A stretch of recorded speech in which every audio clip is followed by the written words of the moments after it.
Alright guys, so I got my internet turned back on, or basically my phone bill paid, but I want to go over some stuff why I have the chance to. So basically I only have two options, is to take legal action and or sell this property and get the trailer in my name, because apparently the trailer isn't even in my name, it's in James and Donna's name. So basically, when I talked to the lawyer today, she said that he basically screwed me over because, what's new, from everything I've showed you guys, we already knew that. I kind of feel like I blame a lot of it, you know, one, on him, he shouldn't have done it, but two, there wasn't a lot of people helping me. I had a real estate agent who wasn't finding me anything. It was all gravel. There was no grass. So I had to take it into my own hands to find a place. And I also had to look for a place that was far enough away from all the abuse I was going through in my hometown. Like when people die in your family, you know how your family, they kind of go crazy, right? They went really crazy with me. And I was already going through so much, like really so much trauma had happened. We all lost people, but like, I lost my dad, and I get it, like, that other people lost people, but this was like the first, like, real, like, close to you type of death. And honestly, I don't think I was okay. Like, I honestly don't think, looking back on it, I was not all right. Like, I was being attacked by my family members, and I didn't really know who to trust. I didn't know who I could talk to. I felt like everybody was against me. My dad died, and it was just kind of like I was so scared about everything my dad was telling me, which a lot of it did turn out to be true. But basically, I bought this place from a man named Jim Boyer. It's in Dittmer, Missouri. It's across the street from the scrapyard. He owns the street, which is Boyer Road, and that's another way how he scammed me, particularly because when I asked the other neighbors, they don't have to pay a road maintenance fee. So I'm confused, especially Adriana's parents. They said they don't know. And so I can sell the land, but the way the trailer is, they can't sell the trailer. So I'm kind of at a crossroads of, I had to pay $200 to go in there and give them all my documents to contact him, because I'm not going to contact him any longer, especially after all the weird shit he's pulled on me and lied about, and just treated me really, really badly, like lied to me repeatedly, just a really horrible person, like a really scammy, shady businessman, like just a bad person in general. James Boyer, his son, I wouldn't trust him as far as I can throw him either. He must learn that from his dad. His wife Donna, they all knew it was like a scam, right? When all their names are on it, right? But you like, I had some people here today, like from the Jehovah Church, and you have to like look at it as things you're learning. And like for so long I've been fighting it. I contacted the BBB, I contacted the Attorney General.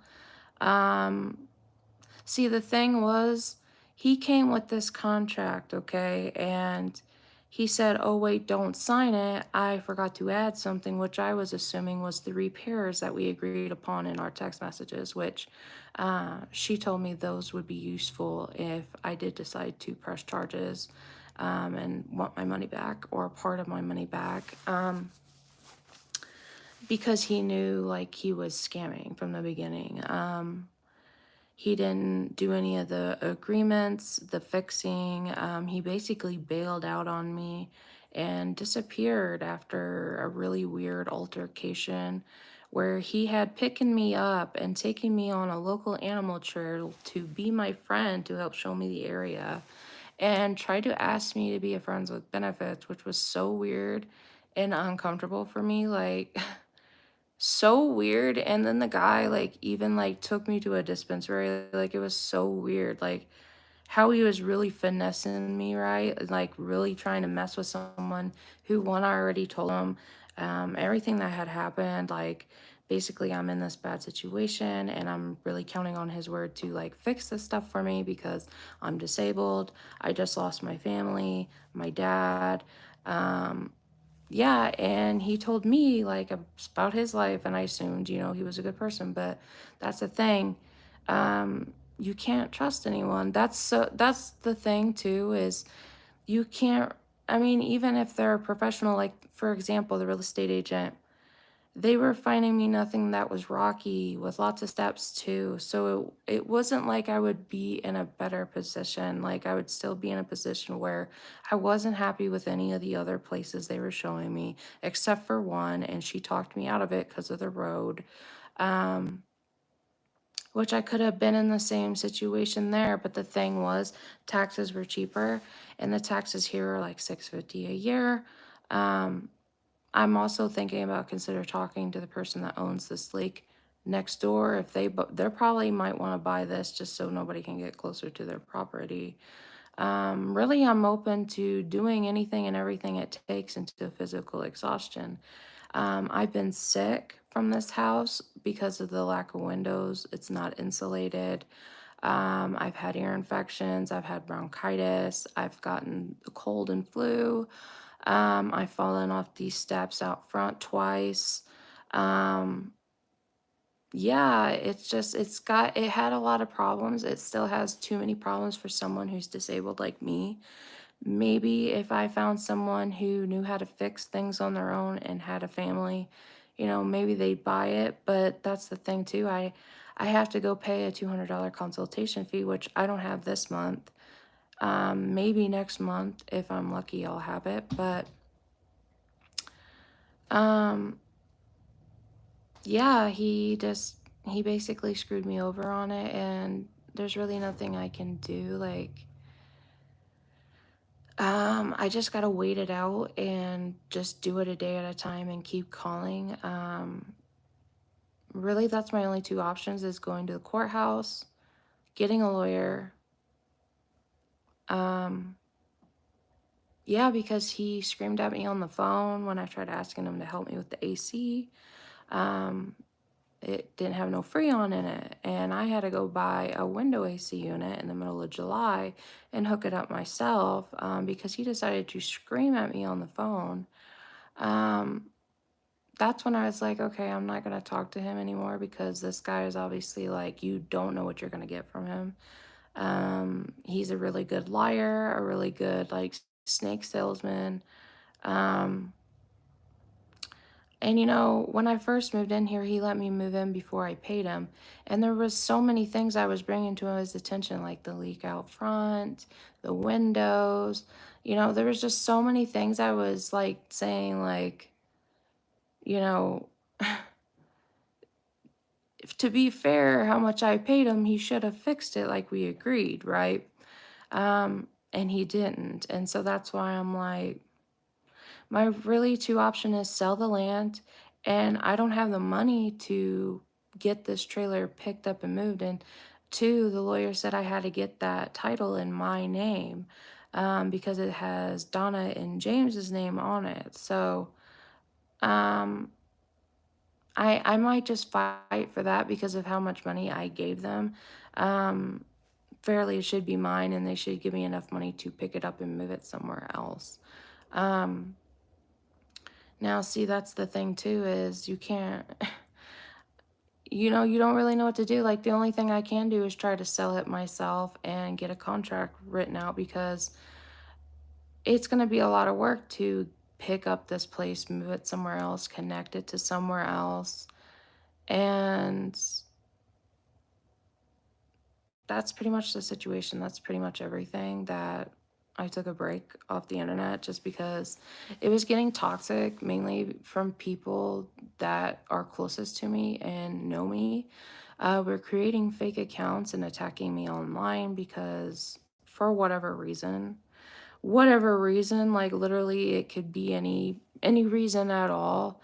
And the thing was, it was so funny because their name would come up like their children's name and stuff, and it was like you thought they'd be smart enough to like make a different account, but you know, it it's like I'm so done of fighting. I don't even care anymore. Like I cried out all the tears I had left. Like I don't have any more to feel. I'm like emotionally numb inside, dead inside, and have been for a really long time. And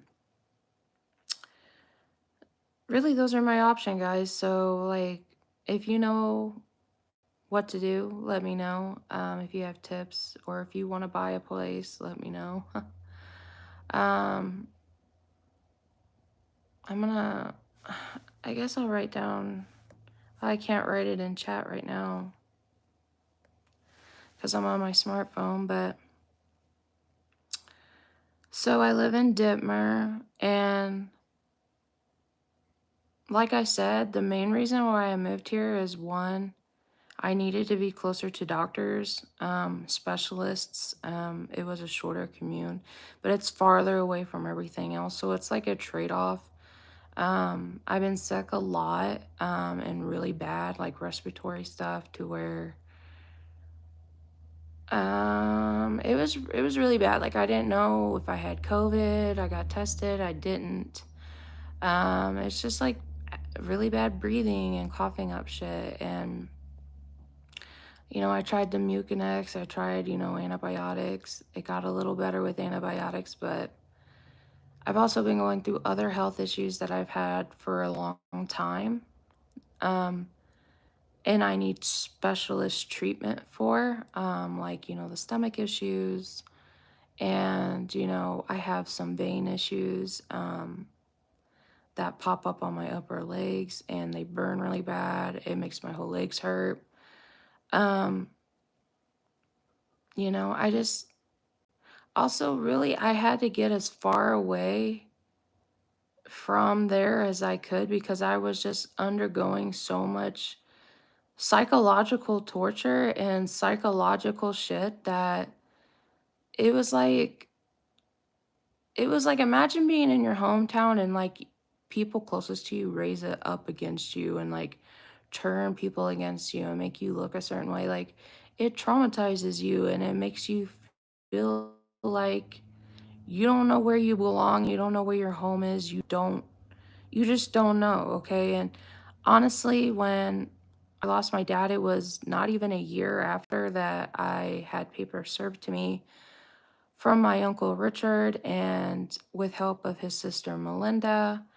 All of that traumatized me, all of it. Not just that, but they threw out my dad's will because it was stamped by the circuit clerk. They didn't follow my grandma's will. It was all really confusing. And two, I just came to accept, okay, this is the way it needs to be. But it was also on top of all of that. One, I didn't know where I was going to go. Two, I had everyone against me, being really mean to me, not just being supportive and being there for me in a really dark fucking time of my life when I was going through a lot of shit. Like I was still recovering from all the shit that happened to me in Bismarck and I still wasn't over it. And I don't know if I'll ever get over it because when you go through trauma, you carry it with you forever. And it's not like you just go to your psychiatrist and you get medication and you're new again. No, it's a lot of, you need you need isolation. You need to be alone. You need to like I don't know how to explain it to someone who just doesn't get it and hasn't went through that type of stuff. Like you feel so overwhelmed, so exhausted to the brink of death, like you feel like it's coming for you.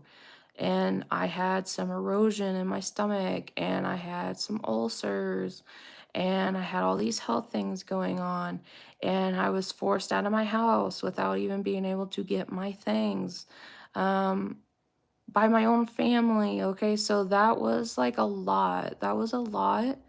And I had to find somewhere that was so far away that there was no way that they could fuck with me anymore, because every day they would show up at my grandma's house. They'd film the house, they'd film my vehicles, they'd walk around my house insulting me and trying to ag on fights.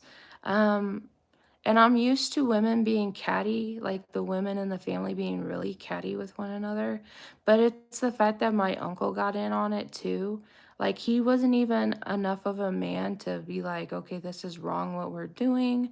We need to like stand up for this. We need to help her get to a safe place.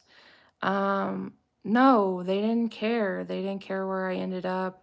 They could care less. And that was kind of like another thing where it like drove me, okay, well, nobody cares about me anymore. Like, nobody gives a fuck what happens to me, where I end up. And when you care about people and then they turn around and they like jab you in the back, it like gives you trust issues. It makes you paranoid, especially when they're talking back and forth with your step family and your stepmom, and there's nobody you can talk to that's not going to be talked about with someone else. That's Everybody was talking to other people. There was no one I could really confide in and talk about what was going on without it being weaponized against me and used against me in some type of way. And I think that's all a part of this too, is just like being followed, being constantly harassed. It was like almost every other day they would come to the house. They would call the police on me. They would bring police to the house. They would take my dad's headstone. And they knew that that would trigger me. And they did it anyway because they wanted that. They wanted me to be mentally gone, to where they got everything. And that's the thing is,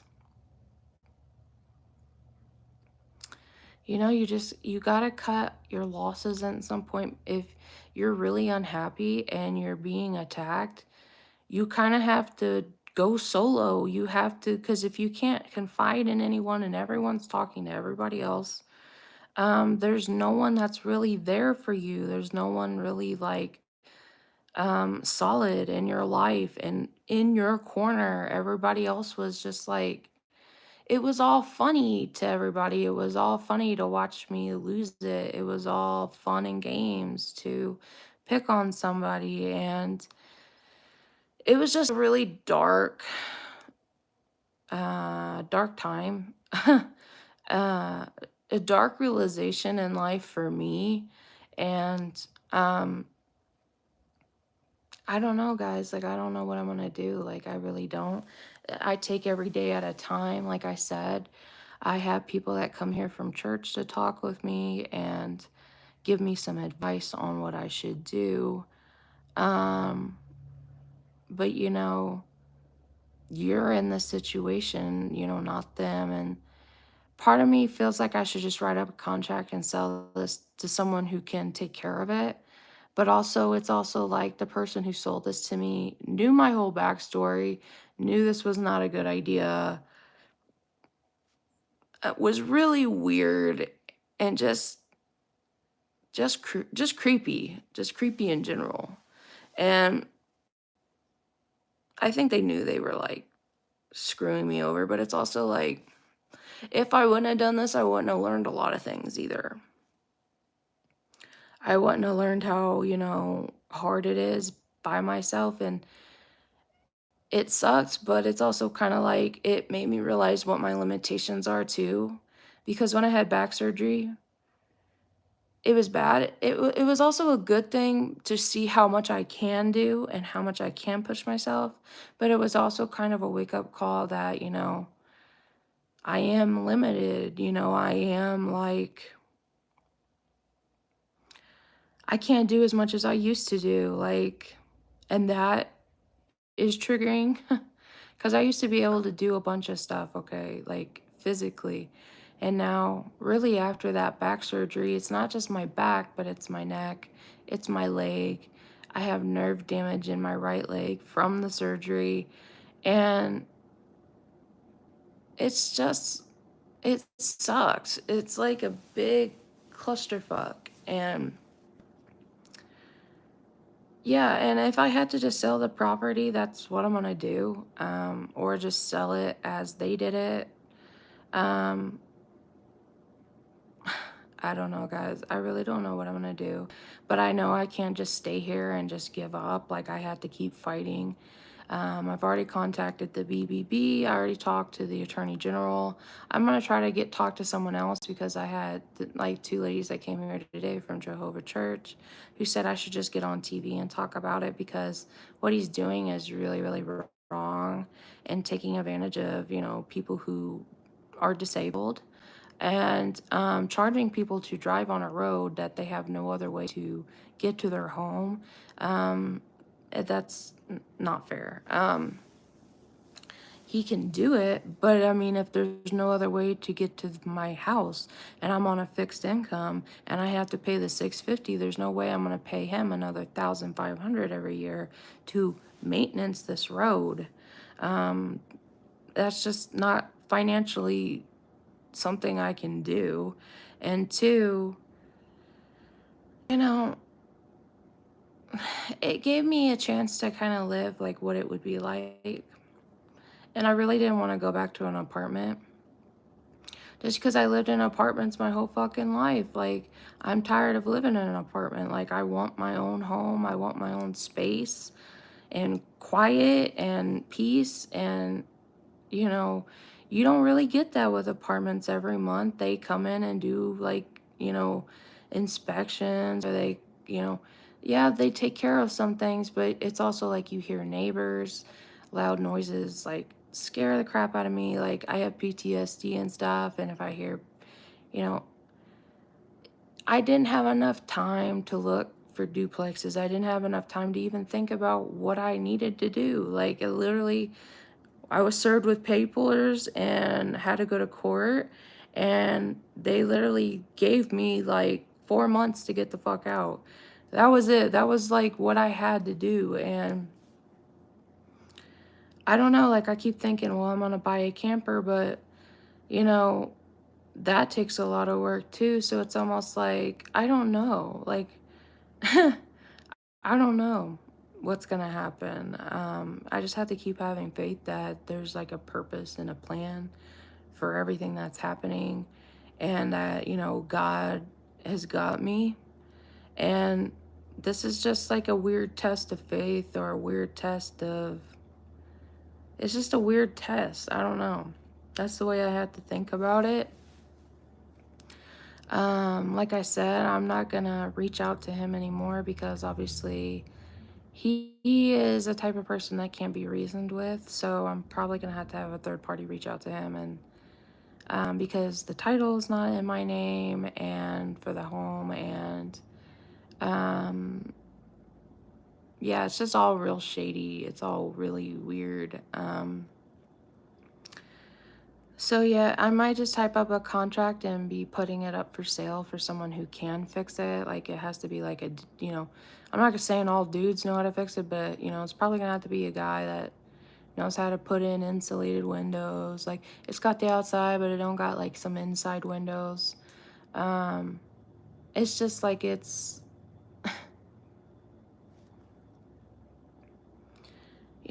kind of like it's more for someone with kids, I guess. And if it's just me and Jasper, like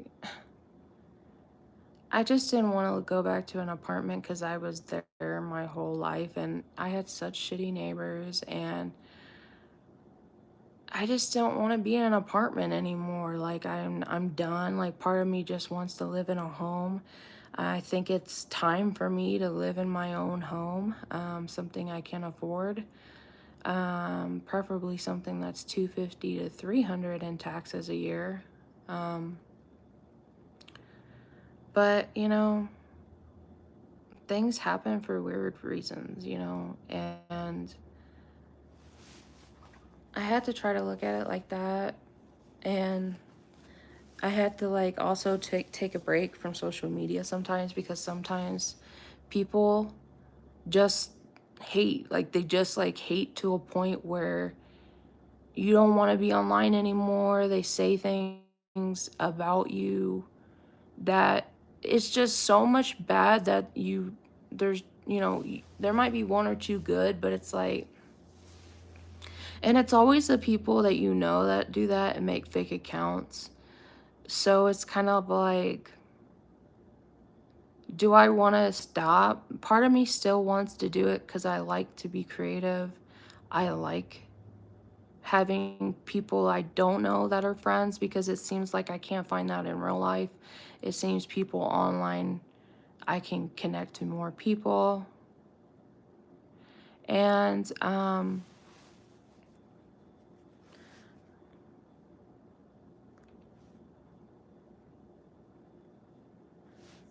gonna put Ron Rumber as a moderator for now. Um, but yeah, like I'm kind of at that point in my life, I'm 30. I've been unhealthy for a lot of my life, like sickly, battling with different illnesses. And I just don't want to live in an apartment anymore. I just don't. Um, I'm ready to live in my own home. I don't mind living with somebody, but, they have to take me as I am. They can't force me to be something I'm not. They can't, expect me to be a certain way, like, or friends with benefits type of shit. That ain't me. Um, you know, I'm just at that point where I'm ready for like a partnership. Like, I'm ready to live in a home on land away from people. I can have a garden. I can do whatever the fuck I want to do in my own space. I can get up here and shake my ass on camera with music in the background in my own house. Feel safe in my own house, not feel like, when you leave apartments and you do social media, I mean, you get the looks like crazy, even here with neighbors, like you get the looks, okay? And with social media, you have to be like that to garner attention, to get subscribers, you have to be out there and you have to do shit that's out there. And, you know, I'd like to say I could come on here and be like a BBC person and just be like documenting things, but that takes a team of people. You guys don't realize how much work that takes to film, to edit, to get sound, to get people to interview. You know, I like doing creative things like music videos, art. I like live streaming even for friendly type of stuff. But the thing is, I can't, like, I already done written my memoir here. When I lost the internet, I didn't have anything to do. And guys, if the internet ever goes down, I would actually be terrified for y'all, because you literally go crazy, especially people who are addicted to internet. Like I was reading books and stuff, which I have a book called The Covenant that I read. It's an Amish book based on an Amish family growing up as a woman, and there's two sisters, one who met a modern boy and one who stuck with the Amish, okay? But they have other series called The Shunning and something else I want to try to find. It's by Beverly Lewis, okay?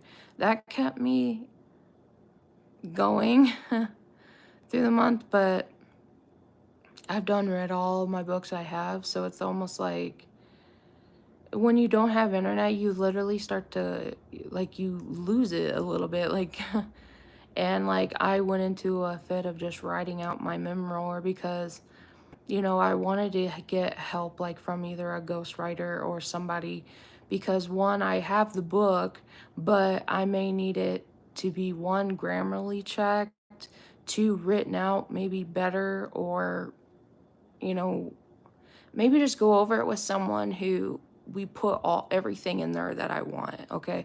And I pretty much have 99% of it, but there's still a little bit of it that I want to get in there.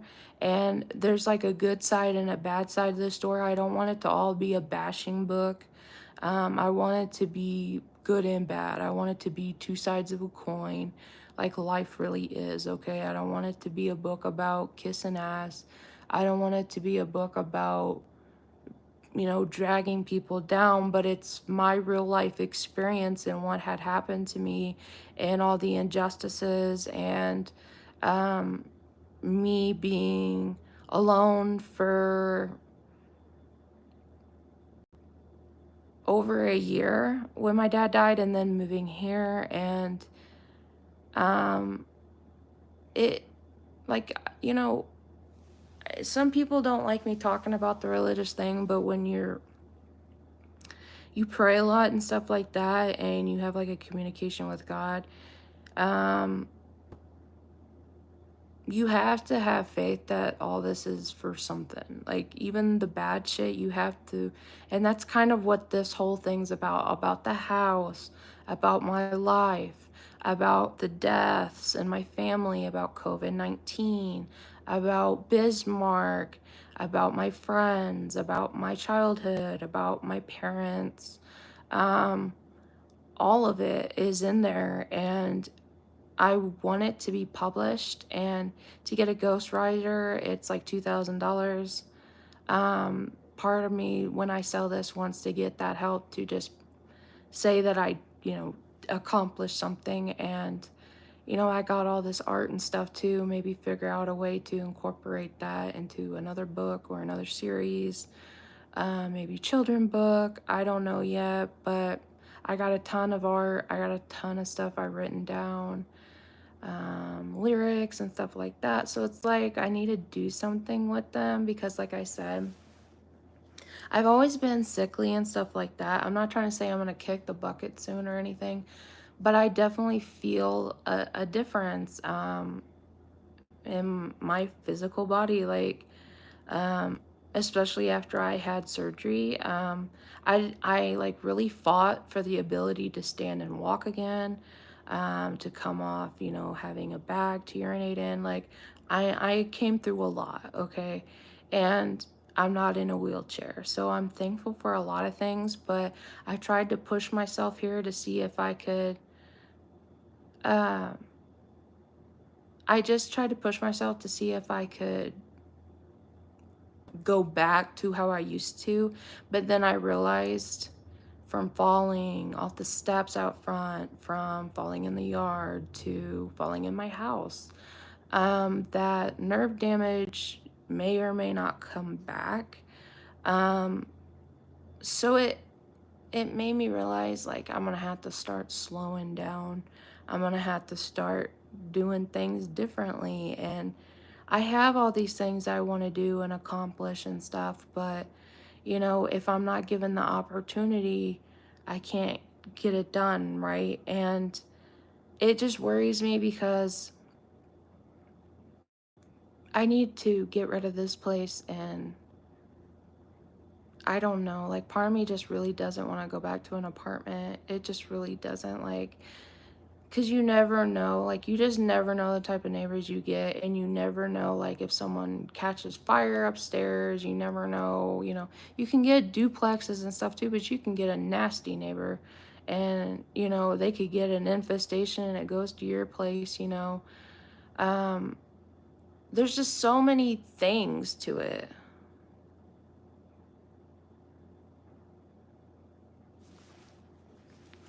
And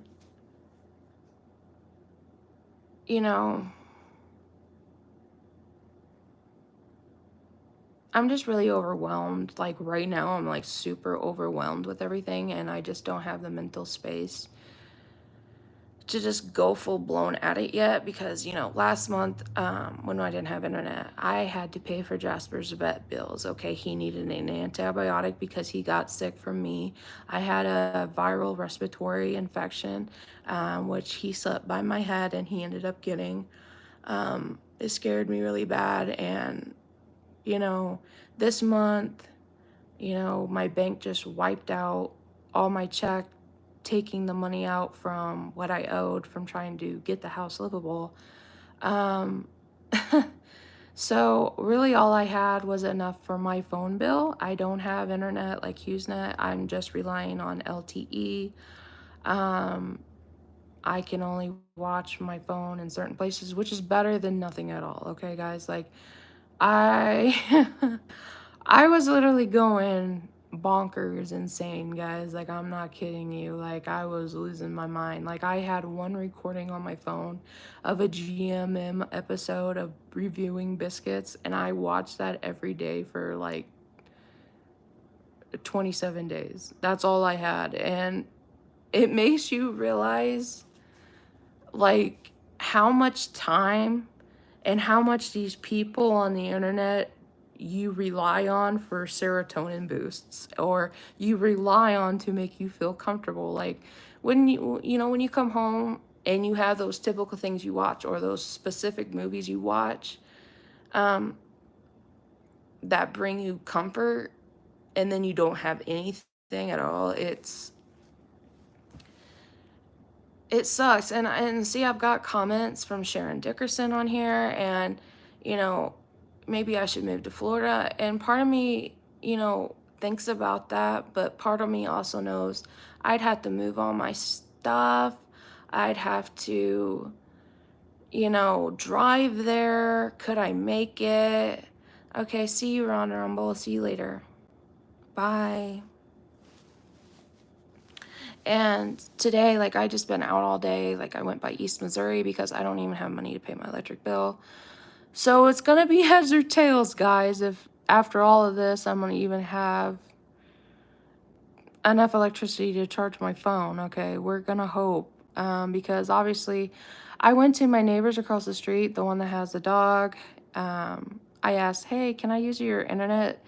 Oh, I have really bad internet. Instead of just saying no, um, he always lies. Like, I don't get that. Like, that's the only neighbor that I've had really issues with. Like, just because I don't know, like, he just seems like he's super shady. Like he's shady of other people. And the weird thing is he's got two dogs, which um he said is the girl and a boy, so Snowflake and Digger, which are super cute.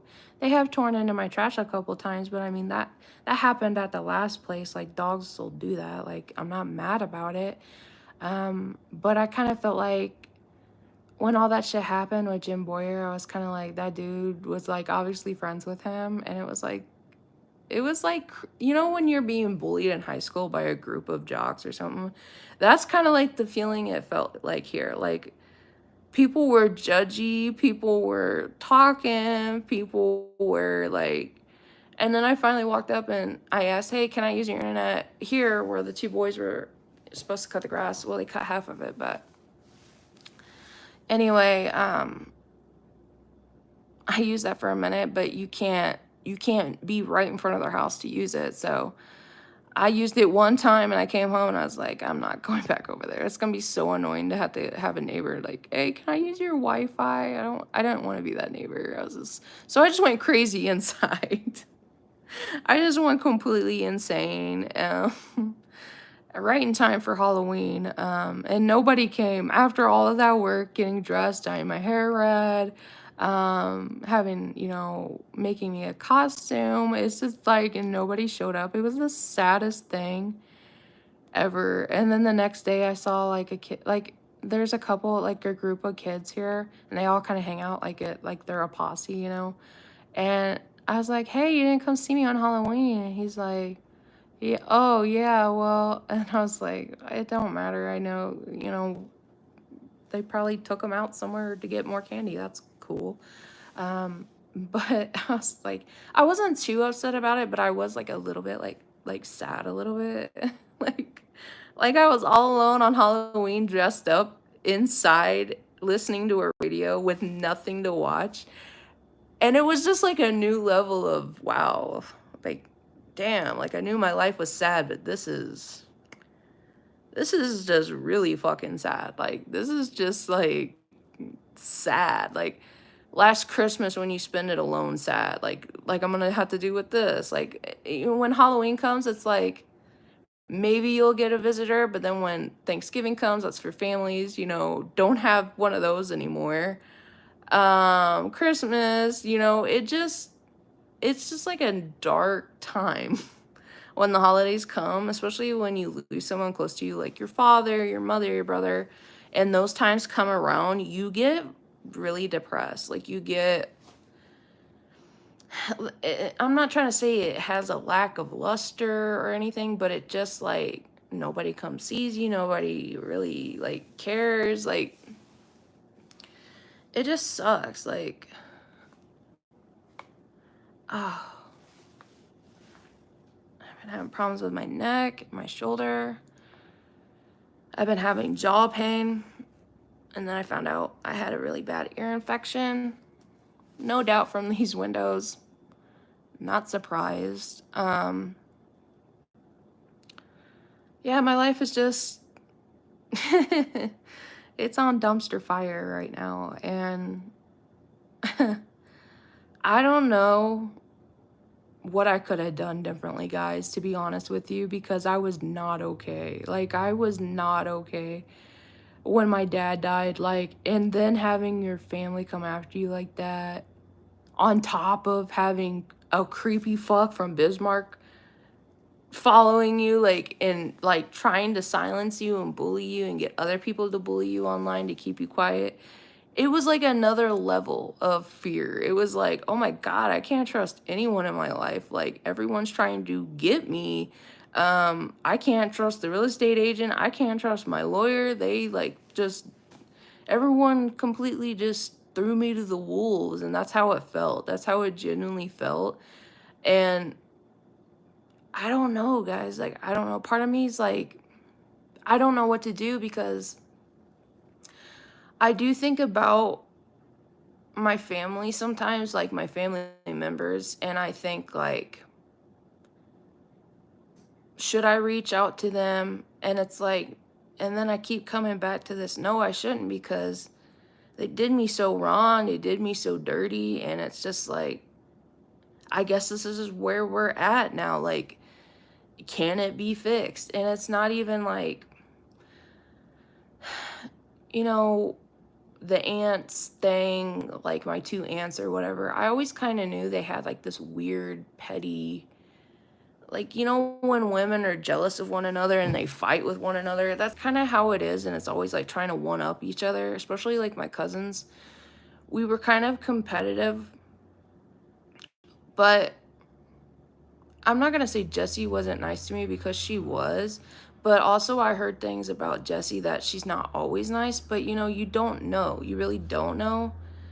Um, like her mask is slipping and whatever, but the way they treated me, the way they attacked me online after my dad died, like Mindy calling my dad a drunk, like literally attacking me, like saying I didn't even care about my dad when he died, like boo hoo, like literally that's what she said to me. It's all on my YouTube channel. And it was like, and my Uncle Richard didn't say, hey, Mindy, like, I know you're hurting right now, but we're attacking someone who's your children's age and not mentally okay right now and has went through trauma and went through abuse. Maybe we should think about this. Maybe we shouldn't sell this house for pennies on the dollar. Maybe we shouldn't desecrate family graves. Maybe we shouldn't, or, even if they still feel like they should have, okay, but they should have at least done right by my dad and me by like getting me to a good location. I wasn't really so much mad about the house because dad already had said that they were going to do something about that, which I kind of thought, okay, well, if they do, then it was meant to happen. I didn't really have like a lot. Yes, I love that place. Yes, it was like a dream come true. Yes, I was happy. But that short time I had there was enough. Like that short time there made me, I needed it. Like I honestly felt like, in a weird way, if it wasn't my grandpa Jerry, if it wasn't Grandma Ruby, it was God like sending me out there to be like, you need to get away from this relationship you're in. You need to get away from people who can give you things. You need to get away from people who are mentally and emotionally manipulating you, abusing you, taking advantage of you. You need to spend what time you have left with your dad. Let him atone and make up for some things, and just be a normal dad at the end, okay? Make up for all the shit I had to go through. And when he told me that, it did make me feel a little betrayed, because when he said that, when he said, you know, Grandma Ruby's will was written out to Donnie and him, he had told me that it was to pay for everything that I had went through and everything he had went through and all the stuff he did for Grandma Ruby. And so I was shocked that the way it did happen, but I was also kind of open-minded that it could potentially go that way. But when the females in the family were attacking me, like Cindy calling me a liar, triggered me because, you know, I wasn't lying about the Bismarck thing. I wasn't lying about anything I had said. I was really upfront and apparent with them, even abrasively so. Like, you know, I didn't hide how I felt from them. I told them to their face, like, you're a bitch. You're treating me like shit. You guys are evil. I could just be like, you know, fake to them and smile in their face and pull one out from under them, but that's not me, okay? That's just not, one, I don't operate like that, and two, they really thought it was all about the money in the house when I was really more mad at, one, my Uncle Richard not being a man and being like, what we're doing is fucked up. What we're doing is just petty women fighting and competing with one another over stupid shit when we should all be unified together as women and be like, this is a creepy dude from Bismarck. Someone question his ass, someone lock his ass up, someone charge his ass, and fine, if we had to get rid of the house, at least find me a place to go that wasn't gonna fuck me over, right? And not gonna, and see, though, unless they would have done that in the very beginning, you know, that's the reason why it ended up the way it was, is because my uncle had did so much shit. He had grabbed a hold of me. He had cut my hand open. He had stolen my phone. He, you know, put his hands on me. So I thought he was gonna physically abuse me or hurt me to get what he want. And with Cindy just in the house insulting me, walking wherever she want, touching whatever she want, it was like being bullied in my own home, my own personal space. It was like being attacked by your own family and being betrayed. And you can't trust people. Like when they do that to you, how can you even trust what they say? How can you trust anything that comes out of their mouth? What they should, you know, they were telling me what I should do and all this shit. But honestly, they didn't even know. Because of everything I had been through, I needed a place to go to.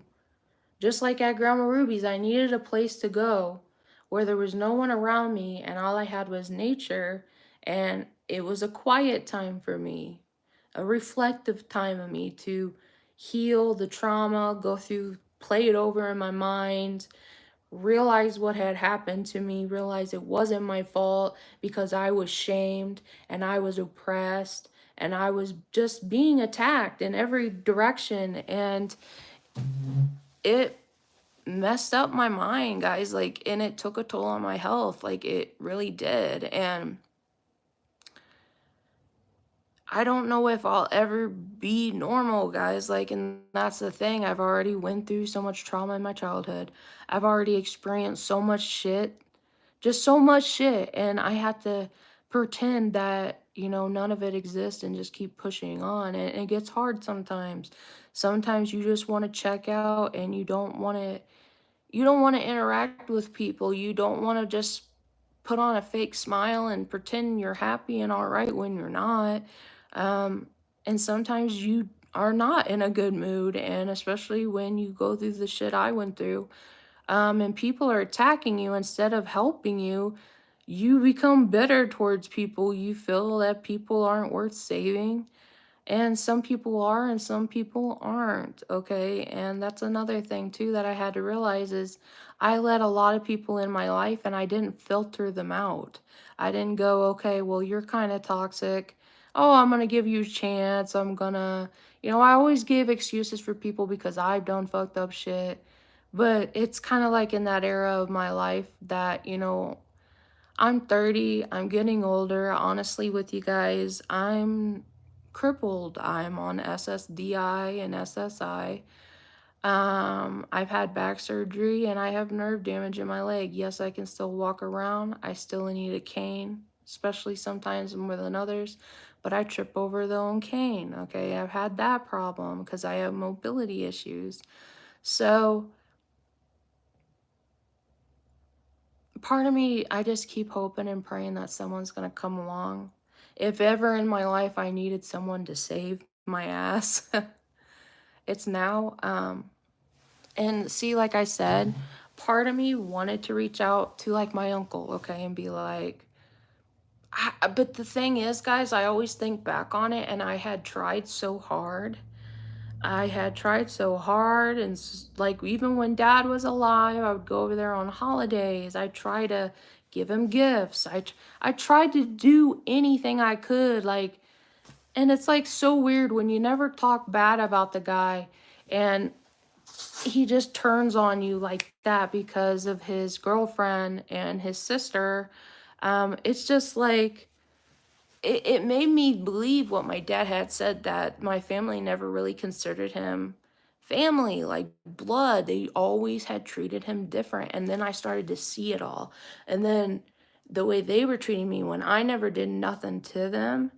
And I was calling them out on their bad behavior and I was saying how I felt.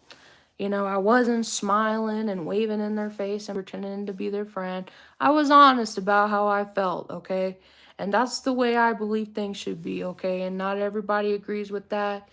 People think you should just always be happy and smiling, and I wish I could be that, but I'm not that, okay, guys? And when I have been in therapy, and I've been in therapy many, many years, okay, guys? And you can't just cure bipolar. You can't just cure CPSD, okay? You can have an adult coloring book. You can have all these things to distract your mind. You can, perform in a certain way to relax yourself. But when it comes to human interactions, there's those people that believe you should just, even if it's someone you hate, just smile and they're just ripping you a new one. You should just smile and just wish them the well.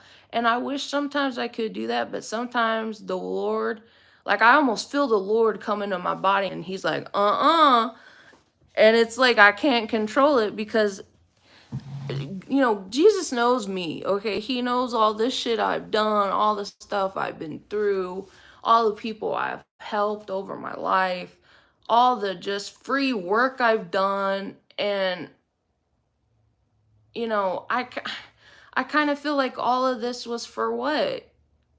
All this with my dad and going through watching him die and suffering and trying to save him, and it just like seems like it was all for nothing. It just seems all like my dad just he never mattered to the family. I never mattered. As for Sis and Lorraine, it wasn't until really when I was with Tim for a couple years. I lived with Tim. We had an apartment. It wasn't until I had a couple hard times, like we all do. I have to take my shoes off, guys. I'm hurting. I've been driving all day for 2-3 hours. Had to go find the closest East Missouri. That's another problem with this place is there's no close resources for people on disability like East Missouri, Mercy clinics. I went to the hospital the other day thinking, oh, my insurance is going to cover it, because, I was having like respiratory issues again from the bad, I pay $322 a month. There's something going on here. All right, guys, that was East Missouri calling me. The closest location was Potosi to drop that off. They're gonna try to fax it to the other place, and I'm gonna hope that my electricity doesn't shut off. If you guys don't hear from me, I have no electricity and I'm probably dead. Let's see who really cares, okay? Let's drop it in the comments box, okay? 636-428-8264 is my cell phone number. I may not have it very long if they shut my electricity off.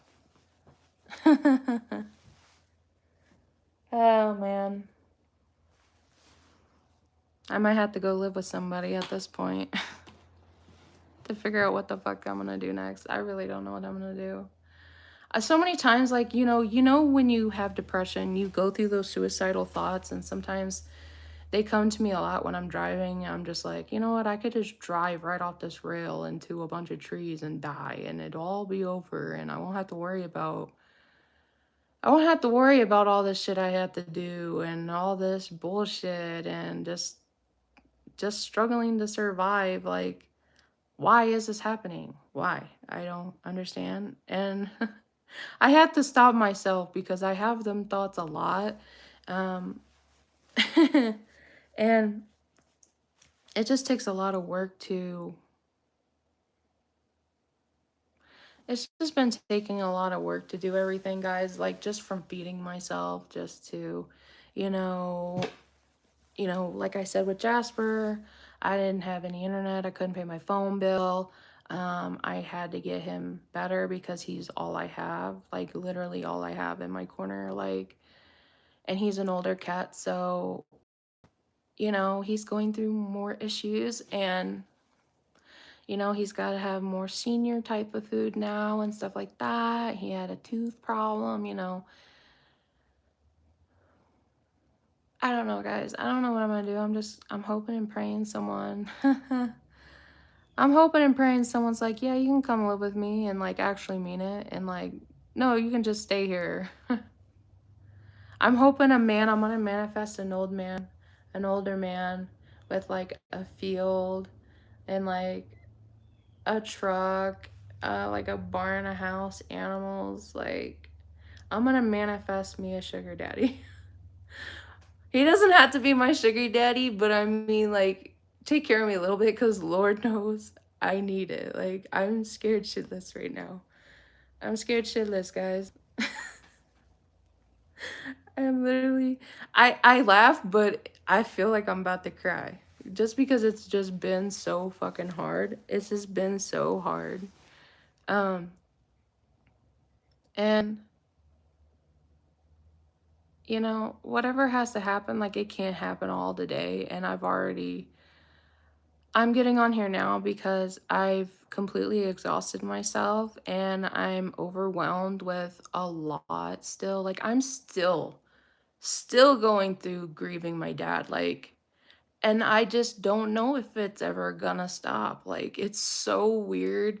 When they're with you, they can make you so angry and so pissed off with stuff they said and did. And then when they're gone, it's just like, y- you're just like, they were like your one support, right? And it's like if he needed someone to go with him to doctors, I would go with him, or he would bring dinner home, or I would cook dinner, special things for him, breakfast. Like, there was just different things. Like, I don't know if that means I need a roommate. It's like I thought about that too, but it's also like specific type of roommate, right? You can't get one that's gonna be like having their own life and bringing weirdos in your house, right? That's why I'm saying part of me just really needs a relationship, like a partnership, and that's really what I look for. And but it's like I've been scared, like, and to open up more about that, which I open up more about it in my memoir, is ever since that stuff happened to me in Bismarck, I've had this fear of a general look of people. And when I think about it, the neighbor looks a lot like that type of person. I don't know if that's why he genuinely just freaks me out or scares me, but There's a specific type of guy that looks like the guy that abused me in Bismarck, and I'm terrified of every person I see that looks similar to that. Like, I think it's them. And that's how I know deep inside, like, like when the police officers were trying to make me feel guilty and my uncle was calling me a prostitute and trying to make me feel some type of way. It was really, I took it really personally to a point where it hurt so bad that I was like, okay, this person, I can't have this person in my life because they say something so hurtful that maybe I thought of, was that true about me? Like, did people think that was true about me? And were people saying things like that about me when it wasn't the truth? And it had to make me stronger and realize like how much damage it did do and how much um shit I had to go through and just just so much bullshit, guys. Like so much unfair shit that happened to me that literally made me spiral and made me go crazy. Like, I'm not even joking. Like, I didn't know who I could trust. I didn't know who was gonna hurt me. Like, when I let my stepmom and Grandma Lorraine into my house, I offered up my house, hey, let's, help each other out. No, they didn't want to do it. Um, Getting betrayed by them, like, and helping the cousins out that moved in with them in their apartment. And I took my little cousins to help them out so they could get rid of Brad and Jess again. Um, no, they didn't do it. So whenever Liz kind of got in the picture, I knew it was like a personal vendetta against me because I've always spoke out about her son, Brad. I always was really public with the bullshit that he did and illegal shit he did. Um, and she didn't like that. So now I feel like she's trying to make me suffer because she feels like I called Brad out on a lot of stuff, which is her son, and stopped Sis and Lorraine from doing certain things, which, I never was, and that was so weird too, is Sis and Lorraine would pin us against each other. One minute, oh, Brad was the greatest person in the world, helping and doing this. And then the next, he was, stuff I would actually see, which was people in the house with drug addicts, like a bunch of people, like stealing from car dealerships, stealing license plates, like just so much shit. It's like they would pin us against each other too for like affection. And it was like, because I think Brad had like a mommy issue. Maybe I did too. I didn't really have parents in my life. And so I wanted to keep a support network, right? But they wouldn't let me move back in. I couldn't move back in because there was constant people coming in and out. And if they would lock the doors, they'd break through the window. So I had nowhere to go. That was my only place. I had to keep that place as long as I could. And then when my dad died, I was like, fuck, like it's all happening. And still nobody was like, hey, I'm going to offer this place to you until you figure out what the hell is going on or until you're better mentally or, no fucking help. Nothing. Okay. No, hey, I'm there for you or, nothing. And it was so weird and bizarre. Like, just so cold and so, like, it was just messed up. It was really messed up.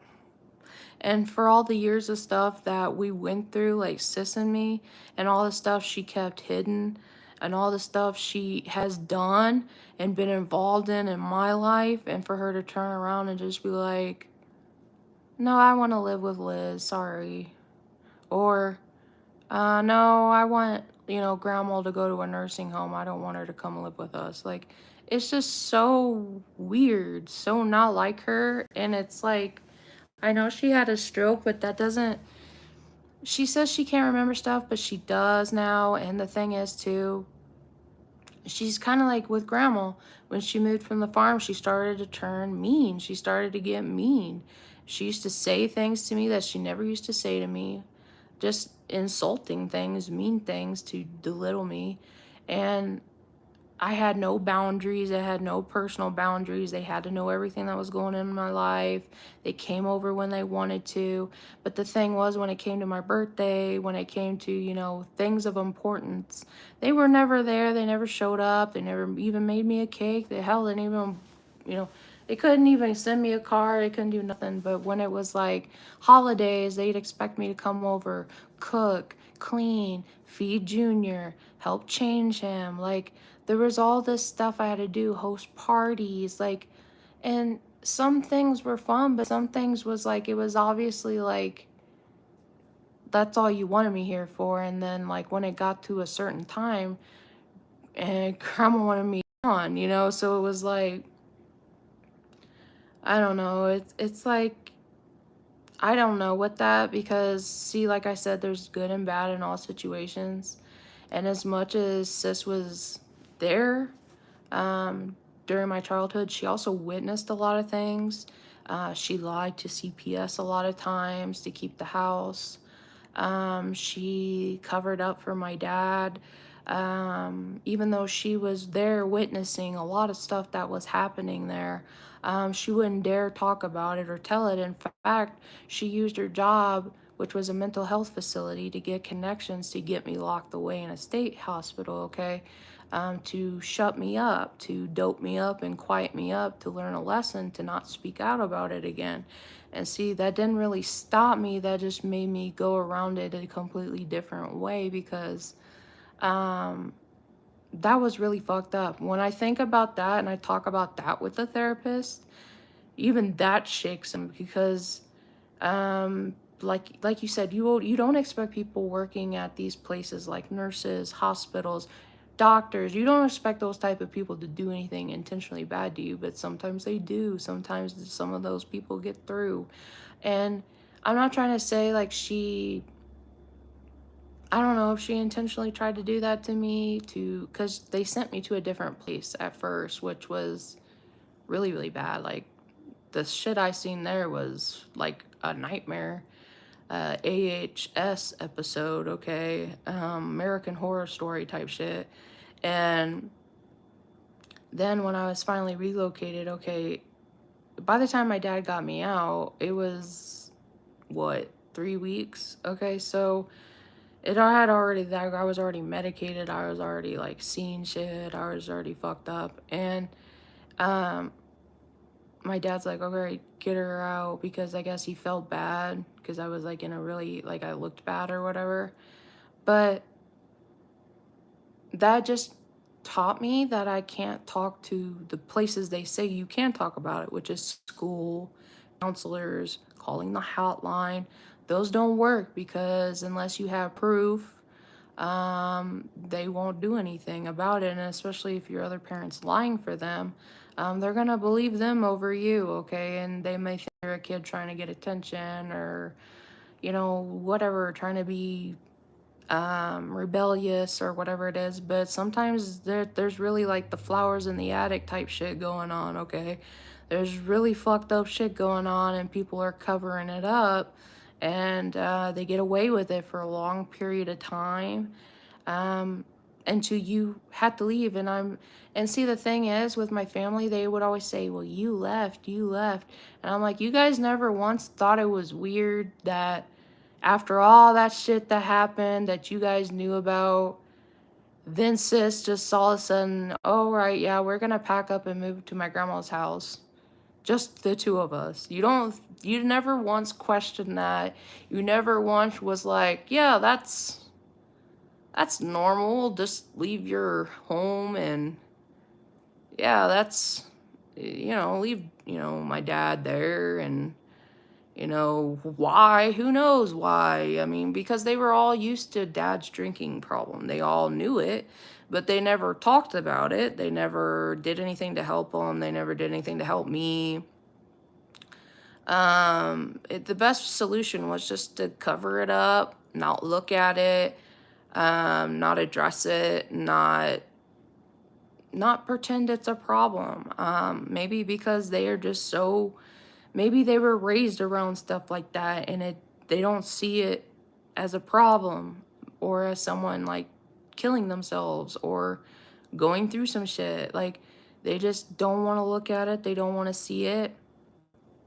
Maybe it could be to the fact that my dad was from somebody else. I don't know.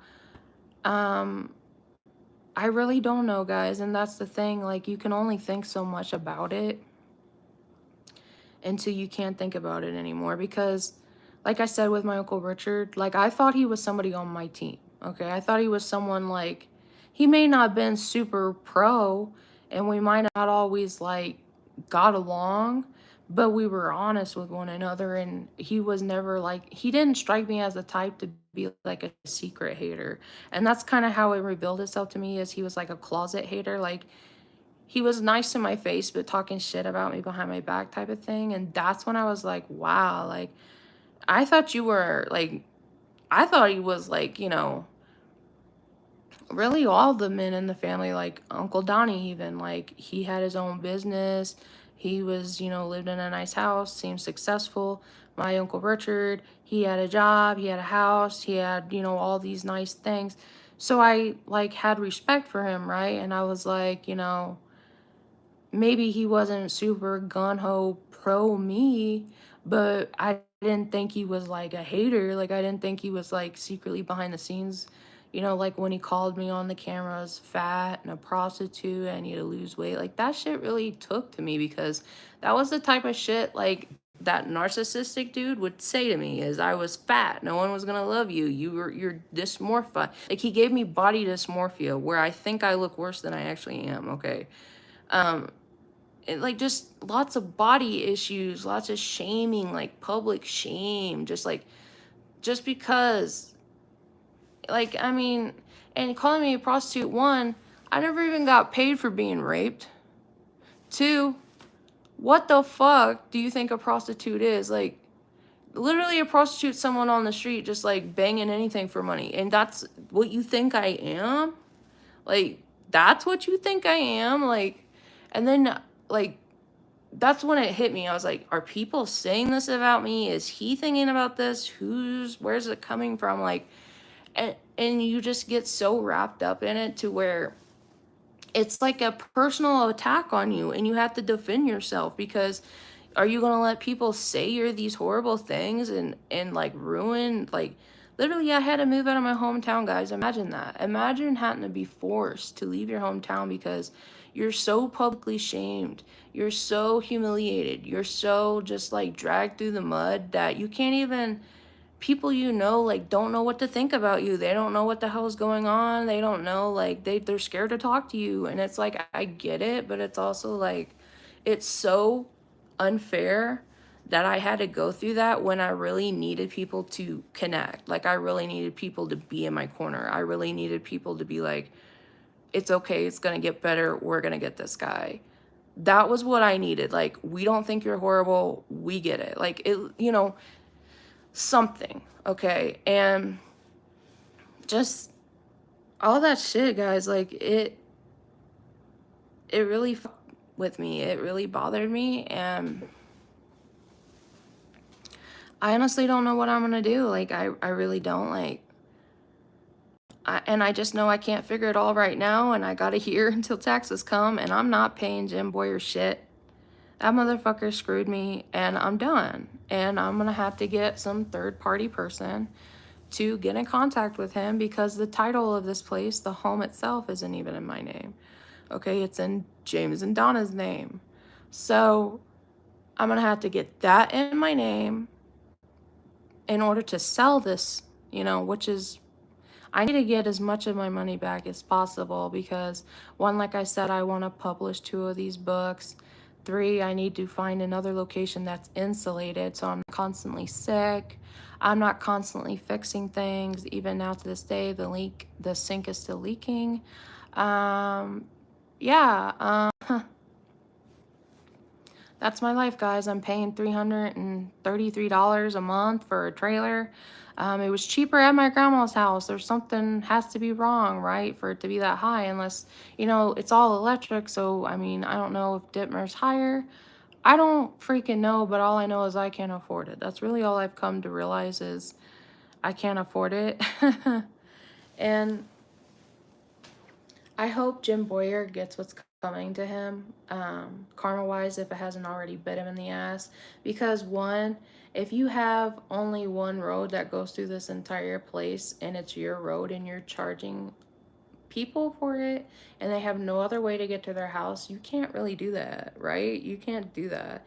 And maybe you technically can, but why is all the other neighbors not entitled to pay that, but I am? Like, you know what I mean? Like, something, that contract. And see, that's another thing, is I wasn't protected. I wasn't, like, nobody was in my corner for being disabled too, for a mental disability. Like, nobody looked over that contract, nobody was there to help, and I'm having to go through all these resources to get me the help I need.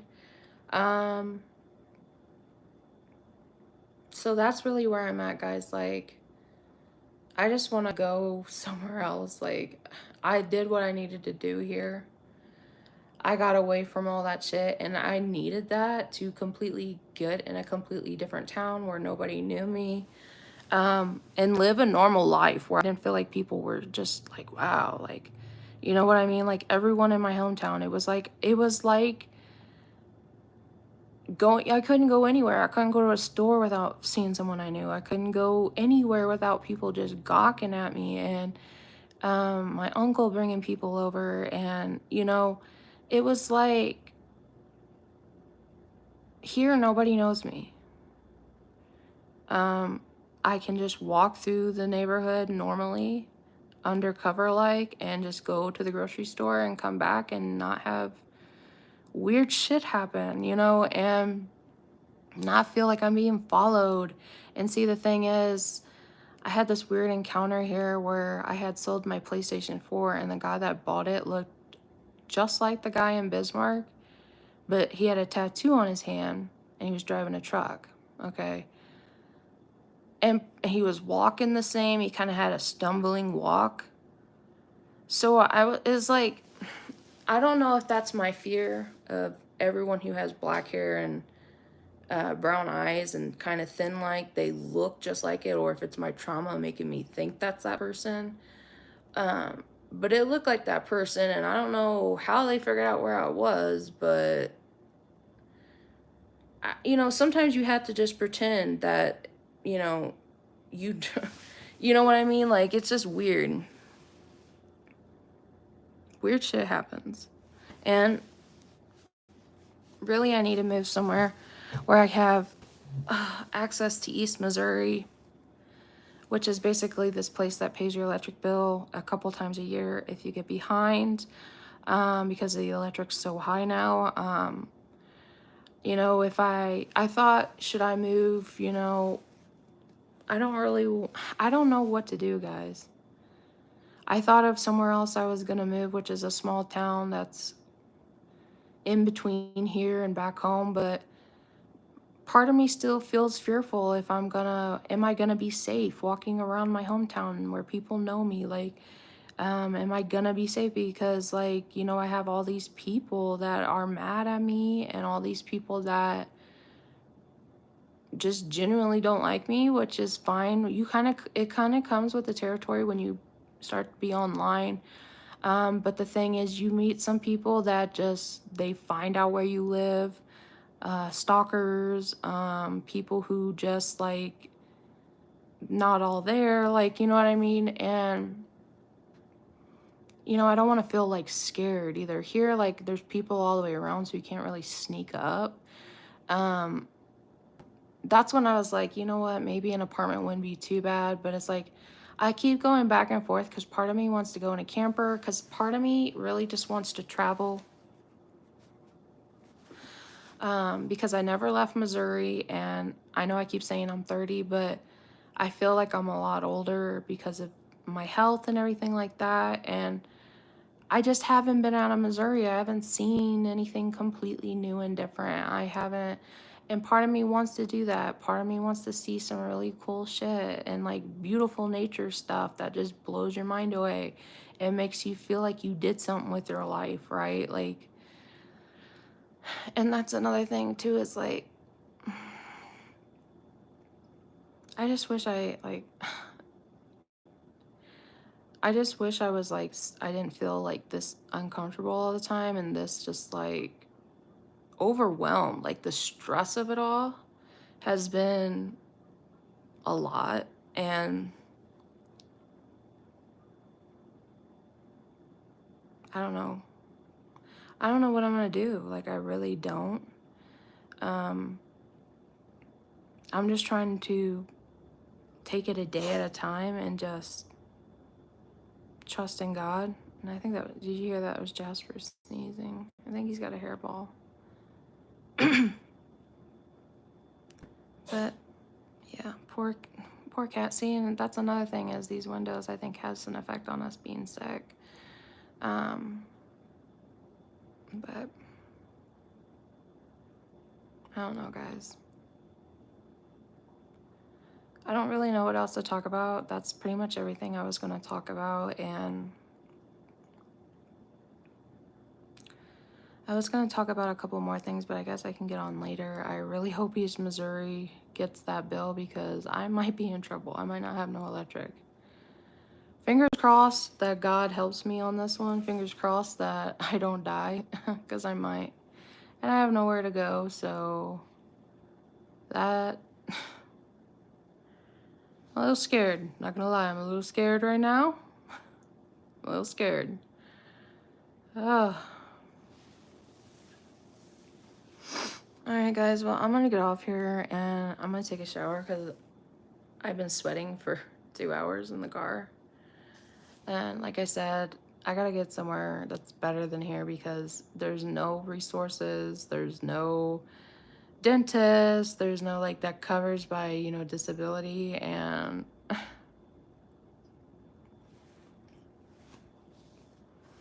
you know, maybe an apartment would be okay if it wasn't like, it's gotta be like washer, dryer, hookup, but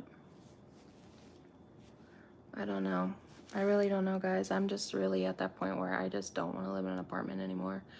I lived in an apartment my whole life, you know, and when I was little, I had a house, you know, and I'm just kind of at that point in my life where I want to have a place to call home and somewhere I belong and somewhere I have my own space. And it doesn't have to be really big either. Like, this is a mobile home, you know.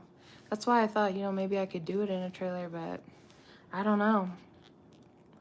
I really don't know, because I know like there's different things like a water pump and all these other things, and I don't have the money to buy one brand new, you know, so it's like, I don't know what I'm gonna do. And I really don't know if I'm gonna have the answer for that anytime soon. And I'm gonna have to call the Legman Legal Services later, and then one other one, Zimmerman, to see what my options are, because they usually do more work with people with the real estate, to see how to get a third party in contact with Jim Boyer and James Boyer. And basically, you know, this whole situation, I had the text messages that, you know, I wanted the fixes to be in the agreement. They never did it. He wanted me to sign. Then it's like, oh, wait, I forgot something, and came back the next day when I was in complete chaos. Internet was being hooked up. Like, I had all this shit, and like, well, you had to sign because I've already let you move here, and how do I know if I'm going to get my money? And see, all of this is just so bizarre. Like, the whole way it was handled was just wrong, like bizarre. And I'm just like, what can I do? Am I going to get kicked off here if I don't pay taxes? Like, I'm not going to pay for road upkeep. One, we had a rocky road at grandma's house, and we only did that once every couple years. You know what I'm saying? And it's like, maybe it's because it gets more traffic. I don't know. But you know, he knew I was on disability. He knew all that shit. I don't have the money for that. Let alone the only road that gets to my house he owns. That's such a slick dog type of shit. Such a monopoly. But guys, I'm gonna get off here. I'm gonna take a shower and I'm gonna try to relax and eat something because I haven't eaten anything yet. And I'll try to get on a little bit later. like I said, if you want to call me and text me, it's 636-428-8264. If you know anybody with free legal services, haters, go ahead. I'll just block you. Honestly, I'm not going to even, it's not worth my time to fight with people because there's just no point, you know, there's just no point. I don't have the energy for it. I just don't care. Like, I just don't care anymore because right now I'm only focused on my survival and how that's gonna happen. You know, I don't really care so much about petty female shit of fighting about stupid shit like talking shit about my dad, about me. Like, okay, you're entitled to feel that way, but it doesn't mean it's true. Like, it doesn't mean like you're right. It doesn't mean like, you know what I mean? Like, I don't know. And you know, it's always the haters. You'd be really surprised when you look at the, you know, IP address. If they're really people that are closest to you, that know you, that try to fuck with you and create fake accounts to try to fuck with you. So, all right, guys, I'm gonna get off here. Like I said, I live in Ditmer across the street from the scrapyard. Um, you can text me, but like I said, you know, if you're a hater, I'm just gonna block you. Like, that's just as simple as it's gonna be. I'm just gonna block. Um, if you have any advice on what I can do, or if you know anyone who's gonna wanna buy this place and who can fix it up, let me know. So I know kind of like if I should just type up another contract. But I'm gonna get off here and I'll talk to you on the next one. Bye.